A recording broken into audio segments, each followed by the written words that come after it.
নমস্কার বন্ধুগণ, আপনারা সবাই কেমন আছেন? আশা করি সবাই ভালো আছেন। বন্ধুগণ, নিয়ে আসলাম আরেকটি খুব সুন্দর একটি ভিডিও বলতে বন্ধুগণ, আজ সকাল থেকে আমি যখন মোবাইলে সোশ্যাল মিডিয়ার মধ্যে কিছু ঘাটাঘাটি যখন করছিলাম ফেসবুকের মধ্যে, তখন একটি পোস্ট দেখতে পাই।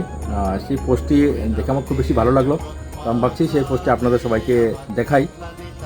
বন্ধুগণ, এখন আপনারা সবাই জানেন যে বর্তমানে আমাদের ওয়েস্ট বেঙ্গলের মধ্যে এখন কী ধরনের চলছে, কী পরিবর্তন আসছে, সেইটা নিয়ে আজকের এই ভিডিওটি আমি তৈরি করেছি। আপনারা এই ভিডিওটি সম্পূর্ণ দেখুন, ঠিক আছে? তো ভিডিওটি শুরু করার আগে বন্ধুগণ, আমি সঞ্জীব সিনহা এবং স্বাগতম জানাই আমার ইউটিউব চ্যানেল সিনহা জার্নিতে এবং ফেসবুক প্রোফাইল সঞ্জীব সিনহাতে আপনারা ফলো এবং সাবস্ক্রাইব করতে ভুলবেন না। তো বন্ধুগণ, চলুন শুরু করা যাক যে আজকের এই আমার বিশেষ একটি প্রতিবেদন, ওয়েস্ট বেঙ্গলে আমাদের বিজেপি সরকার আসার পরে কী কী পরিবর্তন আসলো সেটা নিয়ে আজকের এই ছোট্ট একটি প্রতিবেদন। আপনারা সবাই দেখুন, ঠিক আছে? তো বন্ধুগণ, আজকের বিশেষ একটি ছোট্ট একটি প্রতিবেদন হলো যে আমরা যখন ওয়েস্ট বেঙ্গলে আমরা ঘুরতে যাই বা আমরা যখন কলকাতায় ঘুরতে যাই, তখন আমাদের সেখানে যাওয়ার অনেক দেখার মতো অনেক ভালো ভালো এখানে জিনিস আছে। তার মধ্যে একটি অন্যতম বিশেষ একটি আকর্ষণীয় জিনিস হলো, সেটা হলো ট্রাম সার্ভিস, ঠিক আছে? আপনার মোবাইল স্ক্রিন দেখতে পাচ্ছেন ট্রাম সার্ভিস। সেটা অনেক একটি পুরাতন, অনেক বছর আগে ব্রিটিশ শাসনকালের তখন থেকে এই ট্রাম সার্ভিসটি সেখানে চলছিল। কলকাতার প্রতি শহরে প্রতি গলিতে আমরা এই ট্রাম সার্ভিসটা আমরা দেখতে পেতাম। কিন্তু যখন মমতা ব্যানার্জি শাসনকালে সেই ট্রাম সার্ভিসটা সেটাকে বন্ধ করে দেওয়া হয়েছে, ঠিক আছে? বন্ধ করে দেওয়া হলো। জানি না সেটা কারণটা কি বন্ধ করে দেওয়া হলো। যাই হোক, এই খবরটা আমরা যখন সোশ্যাল মিডিয়াতে দেখতে পাই, আমাদের খুব বেশি তখন মনে আঘাত লাগছিলো। কেননা একটা পুরনো একটা জিনিস, সেখানে এই ট্রাম সার্ভিস যেটা আমাদের যত সমগ্র বাঙালিবাসী যারা আছেন, এখানে টোটাল 45 লাখ সেখানে বাসিন্দারা আছেন, তাদের একটি যাতায়াতের খুব একটি ভালো ব্যবস্থা ছিল এবং দূর দূরান্ত থেকে অনেক পর্যটকরা সেখানে ঘুরতে আসতো। আসার পরে সেই একটা আলাদা একটা অনুভূতি সেটা তারা নিতে পারতো। কিন্তু মমতা ব্যানার্জির রাজত্বকালে সেটা বন্ধ করে দেওয়া, ঠিক আছে?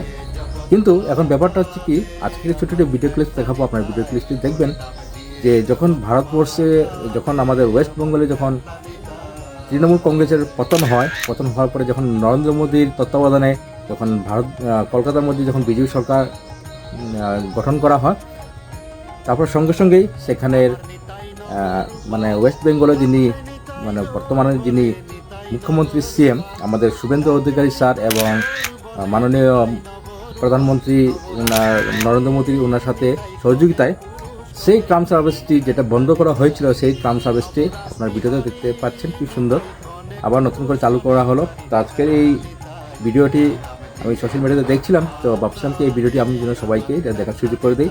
তো বন্ধুরা, আপনারা দেখতে পাচ্ছেন যে ট্রাম সার্ভিস শুরু করা হয়ে গেছে। সেটা শুধু বিজেপির মানুষরাই করতে পারবে, কেননা সেটা আমাদের ওয়েস্ট বেঙ্গলে যারা আছেন তাদের সঙ্গে অনেক একটি অন্তর থেকে এই যে ট্রাম সার্ভিস এটা ছিল রিলেশনশিপ ছিল।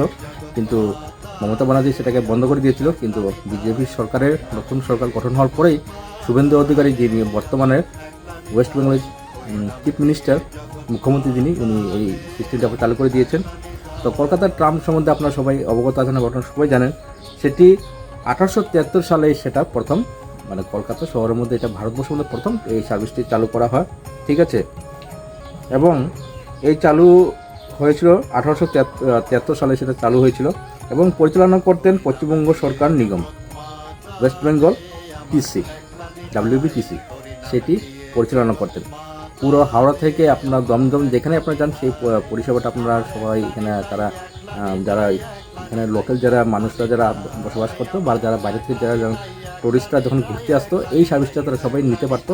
কিন্তু সেটা বন্ধ হয়ে গিয়েছিল কয়েকদিন আগে। কিন্তু আবার নতুন করে বিজেপি সরকারের শুভেন্দু অধিকারীর আমাদের মাননীয় নতুন যে মুখ্যমন্ত্রী, ওনার তত্ত্বাবধানে, ভারতের প্রধানমন্ত্রী নরেন্দ্র মোদীর তত্ত্বাবধানে এই সার্ভিসটা আবার চালু করা হয়েছে। খুবই একটি সুখবর, খুবই একটি ভালো বিষয়। এই ভিডিওটি আমার খুব বেশি ভালো লাগলো, তাই সবাইকে শেয়ার করলাম। তো বন্ধুগণ, আপনারা এই ভিডিওটি দেখেছেন, দেখার পরে এই ভিডিওটি আপনারা সবাইকে শেয়ার করে দিবেন, সবাই যেন জানতে পারে, সবাই যেন বুঝতে পারে। যদি পরিবর্তন আসে, যদি আমাদের ভারতে শুধু পরিবর্তন আসে, সেটা শুধু বিজেপি সরকারই করতে পারবে, নরেন্দ্র মোদী করতে পারবে, ঠিক আছে? তো বন্ধুগণ, কেমন লাগলো আমার এই বিশেষ একটি ছোট্ট একটু প্রতিবেদন? আশা করি আপনার সবার ভালো লেগেছে।